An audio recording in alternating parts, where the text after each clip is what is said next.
Muy buenos días, amigos televidentes, bienvenidos a Enfoque. Es un verdadero placer que usted nos acompañe en este martes 13 de septiembre. Quiero comentarles que en esta mañana estaremos abordando temas muy importantes referente a la salud, en este caso aspectos importantes que usted tiene que conocer sobre las enfermedades. Estoy hablando del Alzheimer, migraña y por supuesto viruela del mono, que ya se encuentra el segundo caso registrado acá en nuestro país.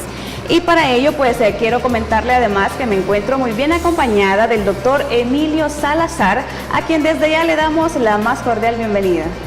Muy buenos días, una alegría estar esta mañana. Mire cuántos temas tan interesantes Así que van a ser de una gran utilidad para todos que vamos a abordar en este programa. Excelente. Y bueno, damos inicio a nuestra entrevista. Queremos conocer de palabras del doctor qué es el Alzheimer. Bueno, la enfermedad de Alzheimer es una enfermedad que data desde 1906, el primer caso, que fue descrito por el doctor Alzheimer de una paciente, una mujer de 56 años de edad, que presentaba trastornos en sus funciones mentales superiores, que se caracterizaban básicamente por pérdida de la memoria y una serie de situaciones que hacían que tuviera una discapacidad para tener sus actividades cotidianas normales. Esta paciente tuvo una forma agresiva de la enfermedad y falleció a los 5 años, después de 5 años de padecer de esta enfermedad, y hacer los estudios de biopsia, de patología en ese tiempo, encontraron que en su cerebro habían placas, habían ovillos, había cúmulo de ciertas sustancias en el cerebro que son la característica fisiopatológica de esta enfermedad.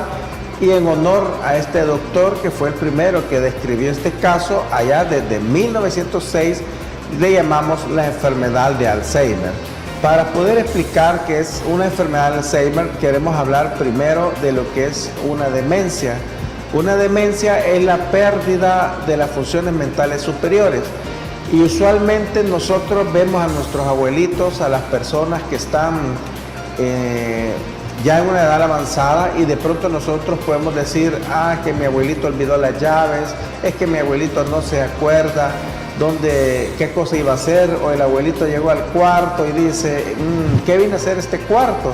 Y usted puede creer, o el mismo paciente puede creer que son cambios normales de la edad, pero no, el Alzheimer no es un cambio normal de la edad. Las pérdidas de las funciones mentales superiores no son cambios normales de la edad, y básicamente la enfermedad de Alzheimer consiste en el depósito de dos proteínas entre nuestras células neuronales, que son el beta amiloide y la proteína tau. Pero básicamente lo que sucede es que cuando estas dos proteínas se están depositando en nuestro cerebro, las funciones cognitivas, las funciones mentales superiores se empiezan a alterar. Característicamente puede iniciar con pérdida de memoria, pero puede progresar de tal forma que se forme una enfermedad discapacitante, una enfermedad que limita las actividades de nuestros pacientes ya de una edad avanzada, y que debemos prevenirla, reconocerla y tratarla de la mejor forma posible, y no verlo simplemente como es parte de la edad, que estos cambios sean parte de la edad. Doctor, cuando usted menciona una pérdida de memoria, estamos hablando de ser progresivo. Exacto, es una enfermedad crónica, degenerativa y progresiva en el tiempo. El paciente puede empezar con pequeñas pérdidas de la memoria. De pronto, el paciente olvida para dónde se dirigía en las fases iniciales. De pronto puede presentar esa situación que no encuentra sus documentos, no encuentra su cartera, no encuentra sus llaves. Pero poco a poco la enfermedad va progresando, alterando las funciones mentales superiores. Porque todas estas funciones, la memoria, el cálculo, el análisis, el raciocinio, el juicio, requieren la integridad anatómica de nuestras neuronas.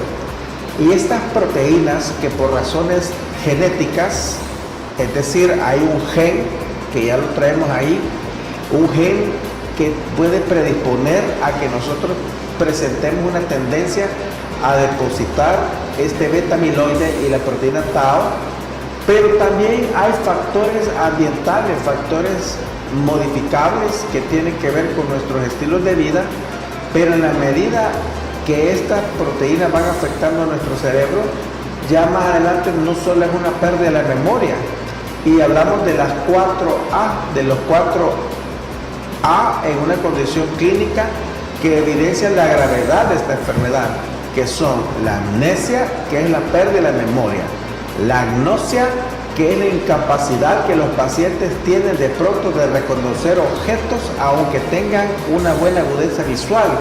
Es decir, de pronto él no puede reconocer que esto es un vaso. Y luego viene la apraxia, que es la tercera, que es la apraxia, que el paciente pierde las habilidades motrices que ha aprendido. Por ejemplo, de pronto se le puede ser difícil conducir. De pronto, si este paciente tenía un trabajo manual, ya no lo puede hacer. Puede ser un paciente que tocaba la guitarra, tocaba el piano, y pierde estas cualidades o estas capacidades aprendidas. Y finalmente la cuarta A es la afasia, que es la incapacidad para poder expresarse, para poder conversar adecuadamente.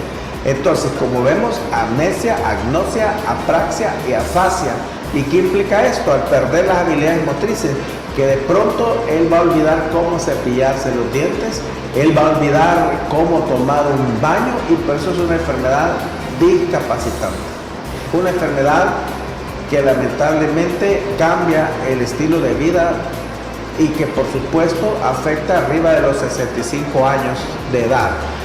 Esta enfermedad viene por el depósito de estas proteínas, y estas proteínas pueden empezar a depositarse incluso 20 años antes.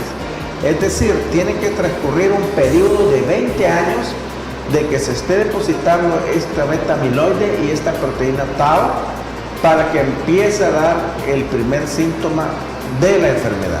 Excelente, doctor. ¿Cuáles serían otros síntomas de alerta que tendremos que estar atentos tal vez a nuestros abuelos, a nuestras abuelas, a nuestras tías, de decir, bueno, vamos a hacerle un chequeo médico?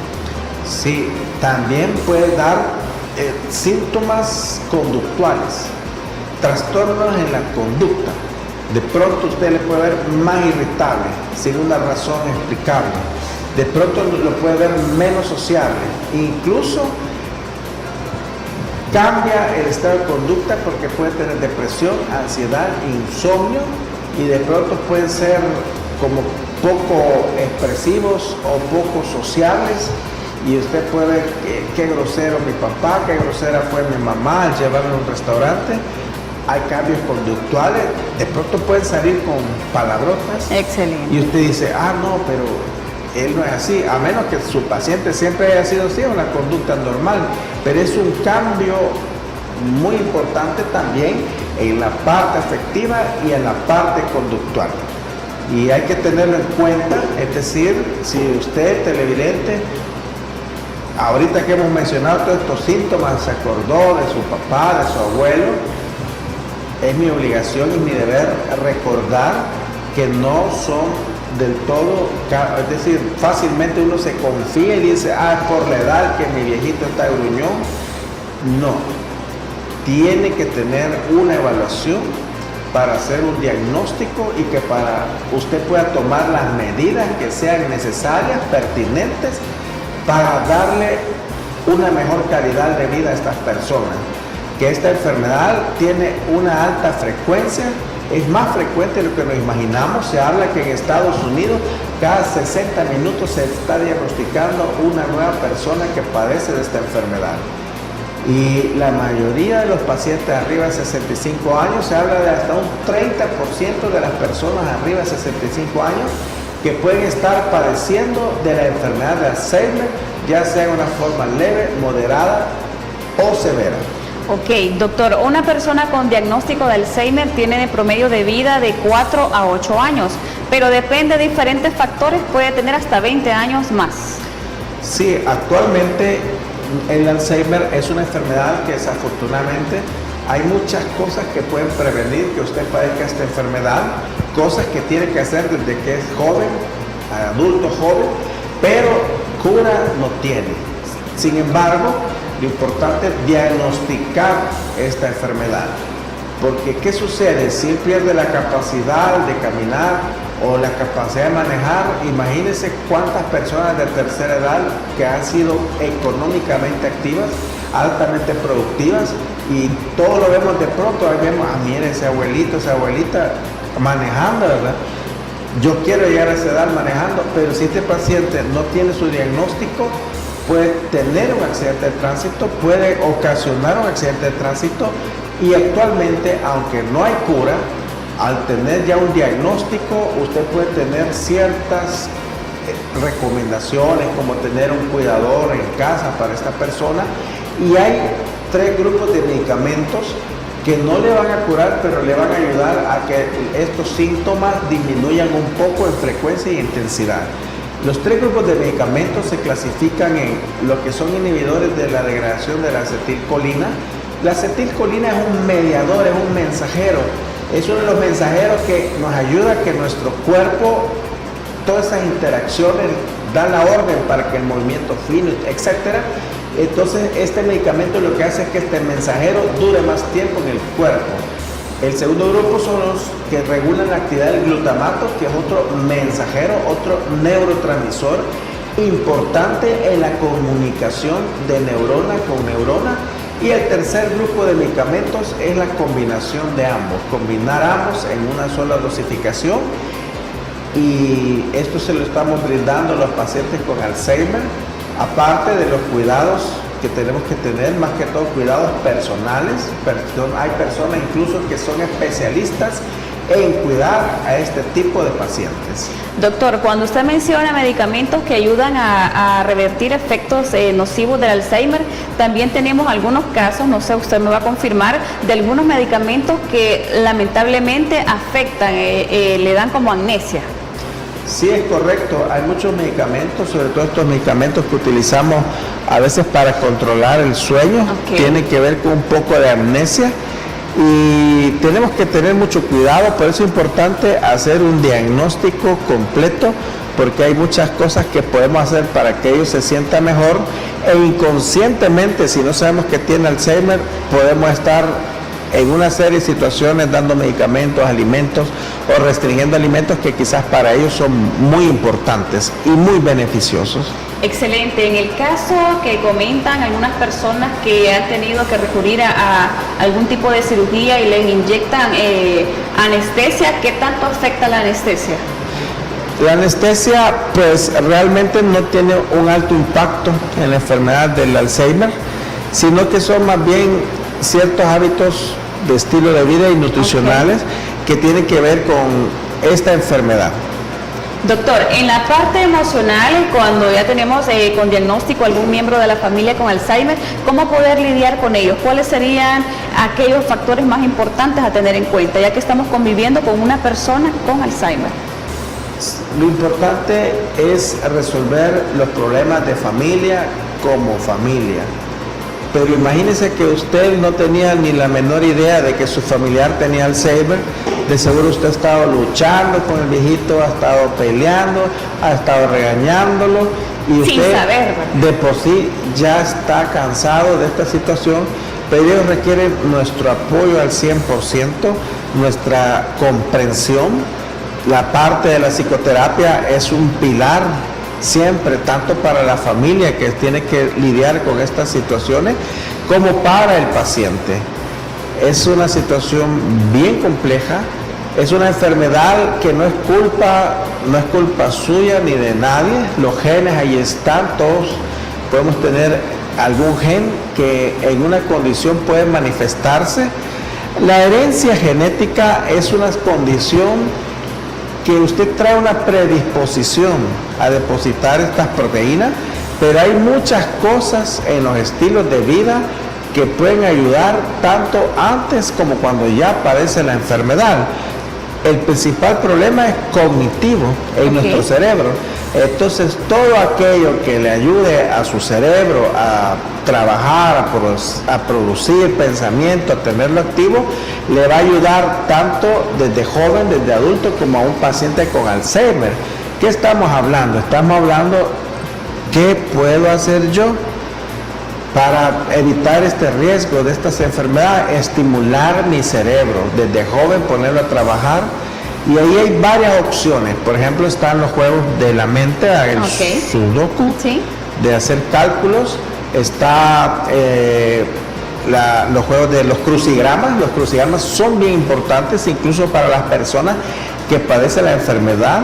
Yo he visto, a mí me impresiona ver gente que tiene el hábito de estar llenando crucigramas, que yo para eso soy malo, pero ese es un buen ejercicio mental. Están recurriendo. Un buen entrenamiento mental, porque el cerebro es vida, ¿verdad? Y así como nosotros vamos a ejercicio a entrenar y a que nuestros músculos crezcan, el cerebro hay que ponerlo a trabajar para que disminuya la probabilidad de Alzheimer. Hay ciertas cosas que uno tiene que hacer en la rutina diaria. Por ejemplo, por lo general todos cuando nos vamos a la casa agarramos la misma ruta, la que ya sabemos que es la más rápida, ¿o no es cierto? O si vamos al trabajo ya sabemos, todos los días venimos a hacer una rutina por la misma ruta. Eso no debe ser así. Eso, el cerebro, o no es cierto que a veces uno va manejando y está en automático, ya ni porque nos podemos tanto en la ruta que no necesitamos estar pensando. Entonces, una de las recomendaciones para la población que no tiene Alzheimer, para la población adulto joven, es poner a trabajar el cerebro, y eso incluye no tener rutina. Excelente. Y una forma de romper la rutina es irnos por diferentes rutas. Eso es un gran estímulo a nuestro cerebro. Excelente, doctor. Bueno, mire, el conocimiento es poder. Nos vamos inmediatamente a nuestra primera pausa comercial. A nuestros amigos televidentes le pedimos que no nos cambien, porque ya retornamos con más de Enfoque. Vamos a entrar con el tema.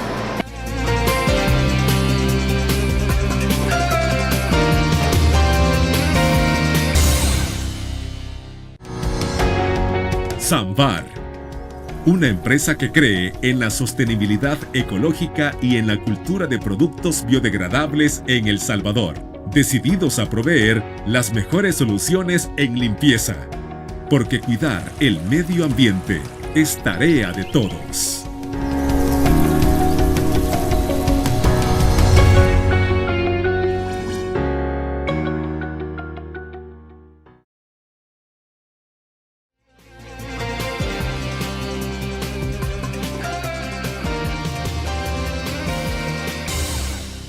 Ya estamos de regreso, muchísimas gracias a usted por acompañarnos. Esta mañana estamos hablando sobre enfermedades muy importantes, aspectos que usted tiene que tener en cuenta. Hablamos del Alzheimer y precisamente es momento de conocer aquellas causas que pueden revertir el Alzheimer. Estamos hablando de suplementos vitamínicos, estamos hablando de cambiar aquellos hábitos alimenticios, doctor. Mire, quiero hacer mención de que todo esto que vamos a hablar para el Alzheimer no solo es para el Alzheimer, le ayuda con un montón de enfermedades. Pero para ya caer en el tema que vamos a cambiar, quiero recordar los factores de riesgo de estas enfermedades degenerativas: hipertensión, obesidad, diabetes mellitus. Son enfermedades que son factores de riesgo para padecer Alzheimer y muchas otras enfermedades. Por tanto, el adecuado tratamiento de su presión arterial, el adecuado tratamiento, que usted sea un diabético controlado, compensado, la reducción de peso. Pero para todo esto, ahí viene el papel de tener nuevos estilos de vida, un ejercicio saludable, cardiovascular. Se habla de al menos 30 minutos de ejercicio aeróbico todos los días.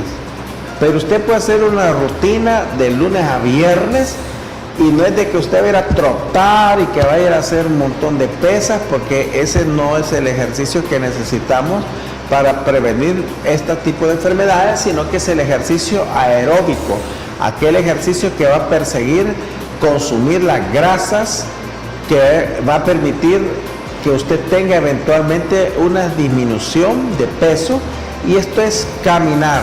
Usted puede caminar, si no tiene acceso a un gimnasio, basta con que usted salga a dar la vuelta en su residencia, en su comunidad, por al menos 30 minutos. La Organización Mundial de la Salud recomienda 8,000 pasos diarios, que eso los medimos pues con los dispositivos, con nuestros teléfonos, pero si no pueden medir los pasos, basta con que sean por lo menos 30 minutos de lunes a viernes.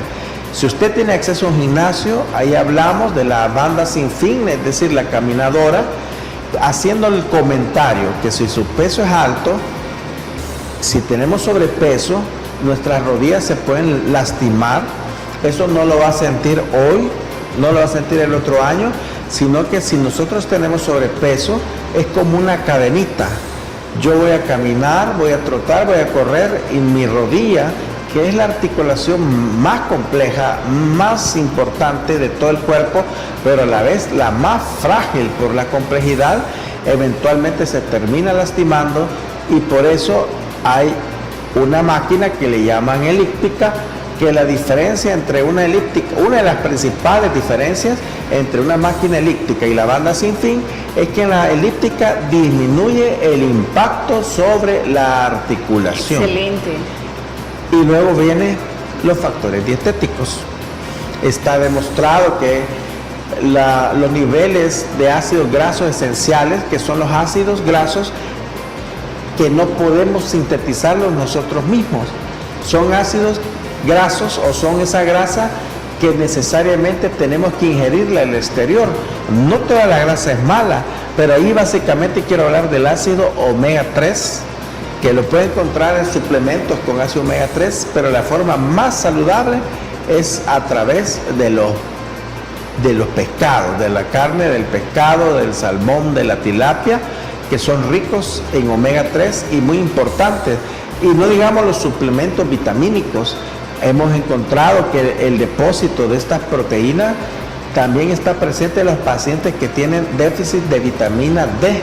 Usualmente la vitamina D, ¿de dónde la produce el cuerpo?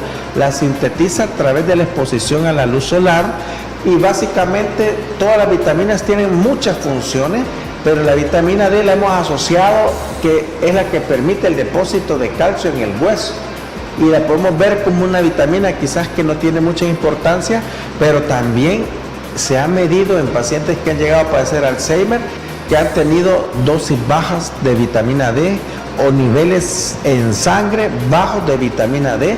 Por eso es importante tener un suplemento de vitamina D, así como también de estas vitaminas neurotropas como todas las del complejo B, el zinc, y una nutrición cardiosaludable, balanceada, disminuir la ingesta de carbohidratos, porque en un vaso de una bebida carbonatada, ahí es como que usted esté tomando 16 cucharaditas de azúcar en un solo ratito. Bueno, ¿por qué no hablar de las donas? Usted necesita caminar 6 horas para eliminar todas las calorías que nos disfrutamos ¿cuánto nos tardamos en comernos una dona? Un par de minutos. 2 minutos. Y tiene que ir a caminar 6 horas solo para consumir todas esas calorías. Tenemos que tener un equilibrio, y no le digo no coma donas, pero hay que hacerlo con moderación, así como con todo el resto de nuestros alimentos. Tenemos que buscar alimentos saludables, alimentos que no tengan preservantes, que no tengan muchos químicos, sino que alimentos que sean naturales, verduras, hortalizas, y evitar las carnes rojas. Las carnes rojas, mientras más cocido está, todo eso negrito lleva una alta cantidad de nitritos, nitratos y de agentes oxidantes que al final son deleterios para todo nuestro cuerpo y también para las neuronas de nuestro cerebro, y que está demostrado hoy por hoy que tienen mucho que ver con la incidencia y la exacerbación, es decir, el empeoramiento de los síntomas de esta enfermedad. Doctor, hablamos también que un exceso en consumo de salchichas, embutidos, chorizos, contribuye mucho a poder desarrollar diferentes enfermedades, que en este caso también afectaría el Alzheimer. Por supuesto, es que todos estos alimentos ni siquiera deberían de estar en el súper. Todo lo que es embutidos, la salchicha, los jamones, las mortadelas, llevan tantos químicos que no solo están relacionados con el Alzheimer, sino que también están relacionados y absolutamente contraindicados en los pacientes con insuficiencia renal. Es decir, a todos nos gustan las salchichas, los hot dogs, los jamones, pero el contenido de químicos, de preservantes, hace que estos alimentos realmente, yo a veces me pongo a meditar, a reflexionar y digo, quizás en unos 100 años nos van a ver a nosotros, van a ver hacia atrás la historia, van a decir, y pueden creer que mi bisabuelo comía salchichas. Son alimentos que ni siquiera deberían de estar a la disposición del público, pero hoy por hoy forman parte de nuestra alimentación normal. Entonces, evitémoslo, pues lo menos que podemos hacer es evitar el consumo de todos los embutidos en general. Hablamos de evitar ese consumo excesivo, pero de vez en cuando la familia salvadoreña recuerda que una salchichita, un huevo y ahí se va. Es parte de nuestra cultura, pero no vengo del futuro, pero me imagino que en el futuro nos van a ver. Bueno, por comentarles la historia de la anestesia, las primeras anestesias, los médicos cirujanos de esa época le daban un golpe en la cabeza al paciente y esa era la anestesia. Y hoy que uno ve hacia atrás puede decir que eran unos bárbaros. Entonces, pero la sociedad va cambiando, vamos cambiando, informándonos, educando, buscando otras alternativas de una nutrición saludable, buscando estilos de vida. Siempre que yo hablo con mis pacientes, yo hago más énfasis en cambiar los estilos de vida que en buscar medicamentos, en hacer un poquito más de ejercicio que buscar la mejor insulina o los mejores medicamentos orales para bajar de peso, para controlar el colesterol.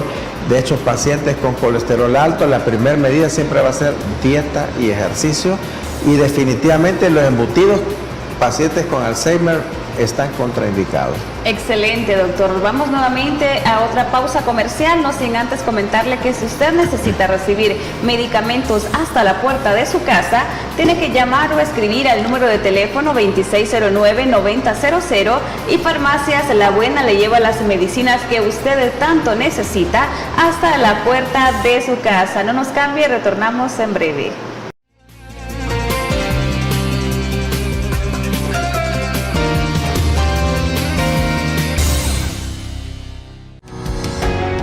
Samvar, una empresa que cree en la sostenibilidad ecológica y en la cultura de productos biodegradables en El Salvador, decididos a proveer las mejores soluciones en limpieza, porque cuidar el medio ambiente es tarea de todos.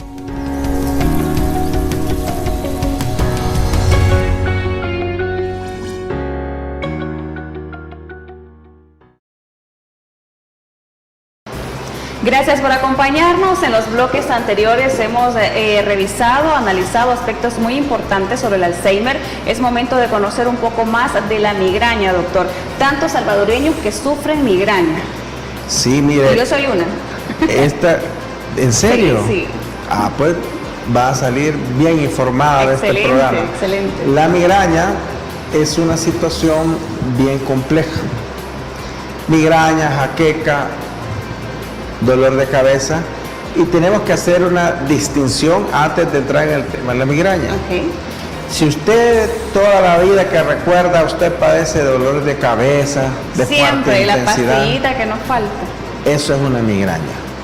Pero si usted, y este es como un paréntesis, si usted ha sido sano toda su vida, si toda su vida ha sido sano y usted no suele padecer de dolor de cabeza, y de pronto empieza a tener dolores de cabeza y algún otro síntoma, tiene que prestar especial cuidado, porque muy frecuentemente confundimos tumores cerebrales con migrañas. Okay. Y al revés, muy frecuentemente los pacientes tienen lo digo con todo el aprecio, una simple migraña, porque realmente no es simple. Usted que la ha padecido... Fuerte, horrible. No es simple, es incapacitante. No toleramos luz, no toleramos muchas cosas. Pero muchas veces usted tiene solo una migraña y vive con el miedo, la agonía, la angustia que quizás tiene un tumor cerebral. En conclusión... Y uno lo hace broma, fíjese, doctor. ¿Así? Sí. ¿Por qué? Uno dice, tal vez un tumor tengo o algo. La característica que nos puede hacer el diagnóstico clínico es la aparición. Ok. Si usted desde que tenía 15 años usted padece de dolor de cabeza, lo más seguro es que tenga una migraña. Pero si usted de pronto tiene un dolor de cabeza que antes no tenía, tiene que buscar ayuda especializada para lograr determinar que no hay nada que comprometa la vida, porque sí es muy alta la frecuencia de pacientes que han dado rebotando de hospital en hospital por dolores de cabeza, y al final venimos a darnos cuenta que era un tumor de cerebral que lo gritaba el paciente, pero que lamentablemente no se pudo diagnosticar a tiempo. Pero la migraña tiene sus características. Es un dolor de cabeza de fuerte intensidad, incapacitante. Okay. Esto es una situación que tiene que entender el paciente y la familia del paciente, los compañeros de trabajo del paciente, porque de pronto todos tenemos ese compañero y ahorita ¿qué está haciendo Juan? No está, ahí está sentado porque le duele la cabeza y no lo entendemos, pero si no es lo mismo un dolor de cabeza. Yo tuve un mal día, me puede doler la cabeza. Voy en el tráfico y había un demasiado calor, me puede doler la cabeza. Tengo fiebre porque tengo gripe o lo que sea, puedo tener como un síntoma dolor de cabeza. Pero la migraña es un dolor más fuerte, de fuerte intensidad y que tiene sus características clínicas. Por lo general, cuando le va a dar esta migraña, si usted dice, yo tengo unos dolores de cabeza y sospecho que es migraña, tiene sus características, y uno es que le avisa. ¿Y cómo le avisa? A la etapa de aviso le llamamos pródromos, y hay ciertos síntomas que pueden aparecer antes, que tal vez usted ha tenido alguno de estos. Sí, claro que sí, empezamos con dolores leves. Exacto, y antes hay un aviso. Exacto. Puede tener visión borrosa, puede haber visión doble, puede haber incluso cambios en el estado de ánimo. Pasamos solo enojadas. Exacto. Usted puede sentir irritabilidad y de pronto se siente molesto, enojado, y a los minutos le cae el dolor y ya no lo aguanta. De pronto usted siente ansiedad. Hay pacientes que sienten de pronto periodos de ansiedad. La ansiedad es que de pronto usted se está moviendo mucho, usted siente que le falta el aire, usted se siente que no está bien y quiere caminar, quiere salir corriendo. Es un episodio de ansiedad y puede ser un pródromo, un aviso. Puede haber depresión. Ansiedad en comer algo dulce también, doctor. La necesidad de comer algo. Y lo importante es que uno, que si usted identifica que si su dolor de cabeza viene precedido por estos síntomas, muy probablemente es una migraña. Y la migraña no le va a quitar ni con acetaminofén ni con ibuprofeno, sino que necesita una serie de tratamientos para la migraña. Y dos, que los medicamentos más eficaces para el control de los síntomas de la migraña los tiene que tomar cuando tiene este aviso. Ahí es el mejor momento donde usted puede frenar una crisis migrañosa. Cuando ya pasó este pródromo y le cae el dolor, ahí puede pasar, son crisis que puede pasar hasta 72 horas con este dolor. Doctor, hay puntos muy importantes con base en mi experiencia que también son pequeños hábitos que debemos cambiar. En mi caso, cuando no he tomado mucha agua, como que se me expande más el dolor. Comer fruta siento que también ayuda. Prácticamente hablamos nuevamente de buenos hábitos alimenticios. Por supuesto. Y el estilo de vida saludable puede disminuir la incidencia de migrañas. Las migrañas son una situación que tiene dos causas a nivel de fisiopatología.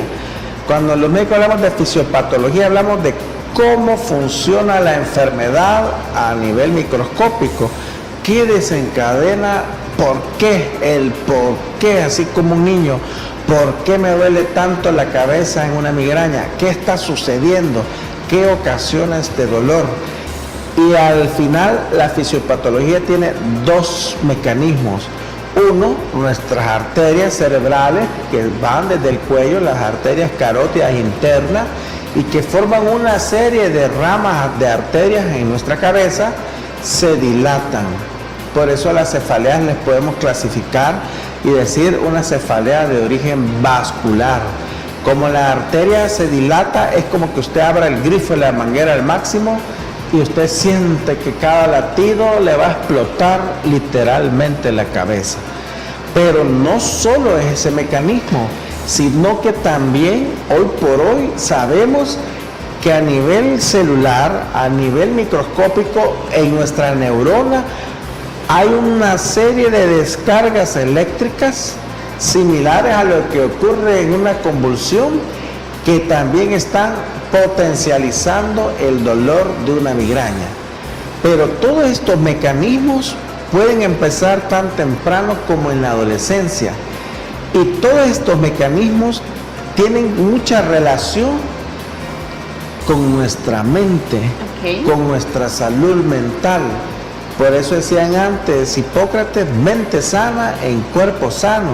Entonces, sí, hay una predisposición genética. Llega el muchacho de 15 años a la consulta y ha tenido una serie de episodios de dolores de cabeza, y cuando le preguntamos, ¿alguien en la familia padece de migraña o de estos dolores de cabeza? Siempre hay un papá, mamá, abuela, hermanos, tíos. ¿O no es cierto? Claro que sí. Entonces hay una predisposición genética ligada a la herencia. A eso le llamamos factores no modificables. Usted no puede cambiar el hecho de que su gen ya viene programado a tener migraña. No puede cambiar ese gen que determina que usted va a ser diabético, hipertenso. Pero hay factores modificables en nuestro entorno. Y esta es una enfermedad que puede afectar muchos grupos etarios, pero es muy importante en los adolescentes. ¿Y cuánto adolescente no está bajo situaciones de estrés? Que de por sí la adolescencia es muy estresante, pero si no logramos controlar los factores modificables y explorar e identificar qué somete a estrés a los adolescentes, porque muchas veces los padres decimos, no, si mi hijo es ejemplar, no sale de la casa, y solo con los cascos ahí, eso no es salud mental. La vida normal de un adolescente es que salga, socialice, libere su estrés. La adolescencia es un torrente de hormonas que producen múltiples reacciones y tiene que explotar en algún lado. Si el niño pasa solo encerrado, solo en el videojuego, ¿cuánto? Le aseguro que quizás el 70% de nuestros adolescentes juega toda la noche y duermen el día. La inversión del ciclo vigilia-sueño hay que corregirla, y después ya con el gran dolor de cabeza al hospital, a la clínica. Ay, ¿por qué le duele la cabeza a mi hijo? ¿Y qué hizo en la noche? Toda la noche jugando. Muy bien. Estos niveles de estrés, no digamos las situaciones, si hay un divorcio, una separación, pleitos, etcétera, suman más a estos problemas. Son factores que tenemos que modificar antes de un tratamiento farmacológico para disminuir este padecimiento. Perfecto, doctor. Información que cura. Nos vamos nuevamente a pausa comercial, recordándoles nuevamente a usted, amigo televidente, si necesita recibir medicamentos hasta la puerta de su casa, tiene que llamar o escribir al número de teléfono 2609-9000, y Farmacias La Buena le lleva las medicinas hasta la puerta de su casa. Ya retornamos.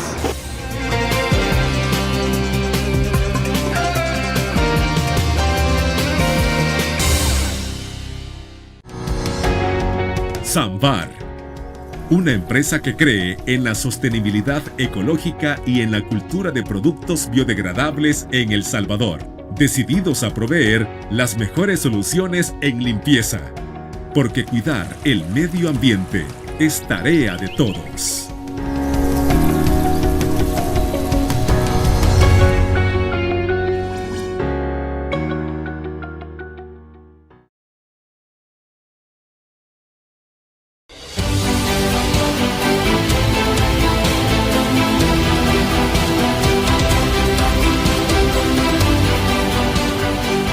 nuestro compromiso, nuestra pasión, son algunas de las cosas que nos caracterizan como salvadoreños.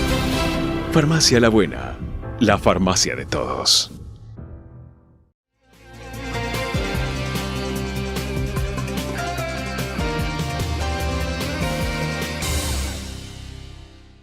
Gracias por acompañarnos. Efectivamente, en esta mañana hemos estado hablando aspectos importantes sobre Alzheimer, migraña, pero como lo mencionamos en un inicio, también vamos a tocar este importante tema de la viruela del mono, ya que en nuestro país ya está el segundo caso, doctor. Bueno, muy bien. Esta parte es bien importante porque como especialista en cuidados intensivos, puedo hacer un mensaje de que nos tranquilicemos todos, porque ayer estaba en la gasolinera y todo el mundo hablando de la viruela del mono y que ya iban a ir al súper otra vez a comprar todo el papel higiénico, y como especialista en cuidados intensivos le puedo decir que esta enfermedad no se acompaña a la fecha de una alta mortalidad, no se acompaña de un alto índice de hospitalización, es decir, no va a ser como COVID-19 que vamos a tener muchos hospitalizados, no se acompaña tampoco de muchos ingresos a cuidados intensivos y mucho menos de una vacunación masiva como fue necesario para COVID-19. ¿Por qué? Porque las características son que tienen menos transmisión, porque se necesita un contacto estrecho, un contacto cercano en el tiempo, un contacto físico, porque la letalidad es baja y porque ya tenemos claramente, gracias a todo lo que la información que tenemos, que incluso el Ministerio de Salud ha tenido a bien, todos los médicos ya tenemos información de cómo diagnosticarlo, cómo tratarlo y qué hacer. Así que me voy a limitar básicamente a decirles qué medidas tiene que tomar usted para no contagiarse. Perfecto. Se va a contagiar a través de las secreciones de las lesiones dermatológicas, a través de las secreciones orales y respiratorias. Hablamos de nuestra saliva y de nuestras secreciones al toser. Entonces, la principal forma de contagio es el contacto estrecho con un paciente que tiene lesiones. Es decir, no es un virus que anda en el viento, que no viene de... Como el COVID-19, ¿verdad? No es Nada así. que ver. No es así. Hasta hoy por hoy no es que usted se va a subir un bus y ahí lo va a adquirir. Hoy por hoy tiene que haber un nexo epidemiológico con una persona que ha tenido estas lesiones, es decir, que con un paciente que viene del exterior, que probablemente tuvo contacto con una persona que ha sido diagnosticada y que tiene las lesiones. Entonces, si usted ve una persona que tiene estas lesiones, no toque las lesiones, no lo abrace. Y las lesiones, como nos han explicado ahí el señor ministro en las fotos que publican, no es como se ve, que va a tener el cuerpo lleno de ronchas, que puede ser un caso, pero el primer ya en caso... su máximo desarrollo, se podría decir. Exacto. Eso es lo peor, pero lo más frecuente es que solo sean un grupo de 10 ronchitas por ahí en el cuerpo. Ha habido, por las razones que todavía se están investigando, una alta relación entre hombres que tienen relaciones con hombres, lo cual no quiere decir que sea una enfermedad de transmisión sexual ni de homosexuales, porque de hecho el primer caso aquí fue una mujer, pero hay un contacto íntimo durante la relación con las lesiones, que pueden haber lesiones en el glúteo, lesiones cerca del ano, lesiones cerca de los genitales, y que no y todo el resto del cuerpo sano. Entonces, si usted ve una situación de estas y ve lesiones, absténgase de tener contacto íntimo. Esa es la primera forma, no tocar las lesiones. La segunda forma, no tocar, si usted tiene un familiar, un amigo que tiene viruela del mono, los fomites. Fomites le llamamos a todo lo que el paciente toca.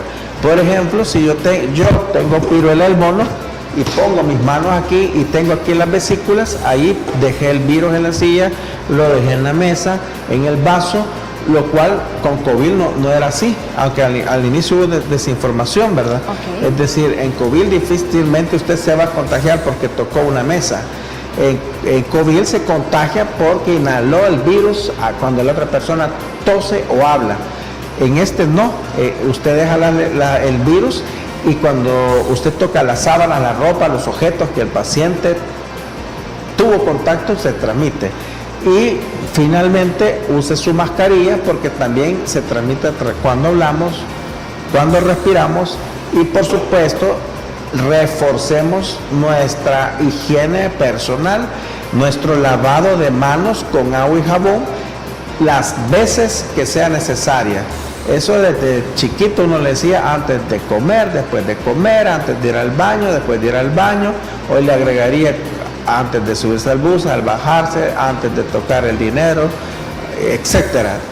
Reforzar nuestro lavado de manos con agua y jabón y alcohol 70, y como ciudadanos ser responsables, y si tiene lesiones, repórtese al 132, extensión 4, donde un médico le va a orientar para determinar si usted tiene viruela del mono y saber qué más que hacer, porque no toda lesión es viruela del mono, porque ahí ahorita a la gente le vale una roncha, y a mí me valía una roncha, pensaría que es viruela del mono, pero no, puede ser varicela, puede ser herpes, puede ser alergia, puede ser hongo, puede ser que lo mordió la ciguanaba, pero eso lo vamos a ayudar a determinar los médicos. Confíe en sus médicos, no tenga miedo. Usted ha visto, se ha guardado la privacidad de las personas. La gente queremos saber más, ¿verdad? Que quién es, que dónde está. No, la privacidad de las personas se debe guardar, se debe respetar, y usted tenga la plena confianza de que si tiene síntomas se le va a dar su tratamiento adecuado y se va a guardar su privacidad. Excelente, doctor. Muchísimas gracias por habernos acompañado esta mañana, compartir con nosotros esa información tan importante, tan valiosa.